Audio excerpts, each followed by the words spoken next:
গাছের নিচে বসে একটা লোক অনেকভাবে ভাবতেছে, জীবনে কে কত কিছু করে ফেললো, আমি কিছুই করতে পারতেছি না, আমাকে দ্বারা কিছু হবে না। মানে হতাশা জীবনযাপন যাকে বলে, বিভিন্ন টেনশন, বিভিন্ন কিছু তার মাথার মধ্যে কাজ করতেছে। এর মধ্যে যেহেতু গাছের নিচে বসে আছে, গাছ থেকে ঠাস করে একটা ফল পড়ছে। ঠিক আছে, ফল থেকে তো বীজ হবে, তাই না? তখন সে বলতেছে, দূর, তোকে দিয়ে কিচ্ছু হবে না, তুই ছোট্ট একটা জিনিস, তোকে দিয়ে কী হবে, বলে বীজটা ফেলে দিছে।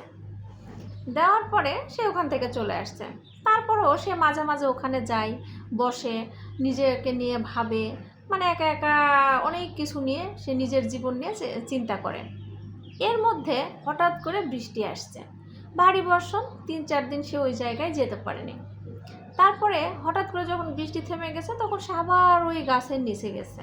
মানে তার যখন মন খারাপ হয়, সে একা একা গাছের নিচে যেয়ে বসে বসে নিজের সাথে কথা বলে, আল্লাহর সাথে কথা বলে, মানে নিজের জীবন নিয়ে সে ওখানে বসে বসে গবেষণা করে। তারপরে হঠাৎ করে চেয়ে দেখতেছে, উনি যে বীজটা ফেলে দিছে সেখানে একটা ছোট্ট চারা উঠছে। তখন সে চিন্তা করতেছে, দূর, এ কোথা থেকে হলো, আমি তো এই বীজ ফেলে দিছিলাম। তখন সে চারাকে প্রশ্ন করতেছে, তুমি এতদিন কোথায় ছিলা, তোমাকে তো আমি দেখিনি, আমি তো মাঝে মাঝে আসতাম। তখন সে বলতেছিল যে আমি হারাই নাই, আমি এখানে আছি, কিন্তু নিজেকে একটু লুকিয়ে রেখেছিলাম, একটু শিকড় গজালাম, আর এখন তুমি আমাকে দেখতে পেলে। প্রত্যেকটা মানুষের জীবনও ঠিক এমন, জানেন, আপনি কোনো কিছু যখন মনে করতেছেন এটা আমাকে দ্বারা হবে না, কিন্তু আপনাকে দ্বারাই ওটা সম্ভব। তার জন্য আপনাকে একটু লুকিয়ে থাকতে হবে, নিজেকে চর্চা করতে হবে, নিজেকে সময় দিতে হবে, এবং যে কাজটা করবেন সেটার চেষ্টা করতে হবে। তাহলে দেখবেন যে ওই যে ফেলে দেওয়া যে বীজ, ওই বীজের মতো আপনিও একদিন সুন্দরভাবে চারা হয়ে উঠবেন। আর সেই চারা দেখে সবাই একদম অবাক হয়ে যাবে, কী করে এটা সম্ভব হলো। তাই কোনো কিছুকে অবহেলা করার দরকার নেই।